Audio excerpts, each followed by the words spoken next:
మన్మోహన్ సింగ్ గారి కేబినెట్లో దాదాపు 2 సంవత్సరాల 4 నెలలు పనిచేసిన తర్వాత కేసీఆర్ గారు తెలంగాణ రాష్ట్ర ఏర్పాటు ప్రక్రియ ఆలస్యమైతుంటే రాజీనామా చేసి పదవిని వదులుకొని కూడా బయటకు వచ్చిన విషయం కూడా గుర్తు చేసుకోండి. సభకు సహకరించండి.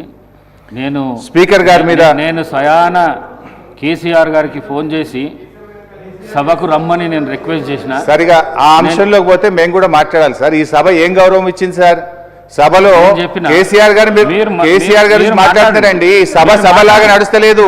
మీ పిఏసీ చైర్మన్ మీ ఇష్టం నిర్ణయం తీసుకున్నారు. కేసీఆర్ గారిని అడిగి ఆయన గౌరవం ఇచ్చి మీరు పిఏసీ చైర్మన్ నిర్ణయం తీసుకున్నారా, లేదా శాసనసభ్యుల అనర్హత విషయంలో మీరు నిర్ణయం తీసుకున్నారా? సభ అట్లా మాట్లాడితే we can deviate, but I don't want to deviate. But నేను హరీష్ రావు గారిని కోరుతా ఉన్నాను. ఇది ప్రధానంగా మాజీ ప్రధాని మన్మోహన్ సింగ్ గారి నివాళులు పలుకుతా ఉన్నాము. ఇది సీనియర్ లెజిస్లేటర్, నివాళులు పలుకుతా ఉన్నాం. సంతాపం తెలియాల్సిన ప్రధానమైన బాధ్యత. ఈ సందర్భంలో అవసరం లేని చర్చకు దారితీసే అధ్యక్ష, we will never be paying proper respects to the departed soul.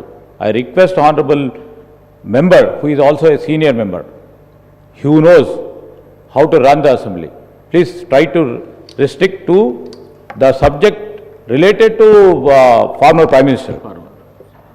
Conclude చేయండి హరీష్ రావు గారు. Right. With due respect and high regard to doctor Manmohan Singh and you sir.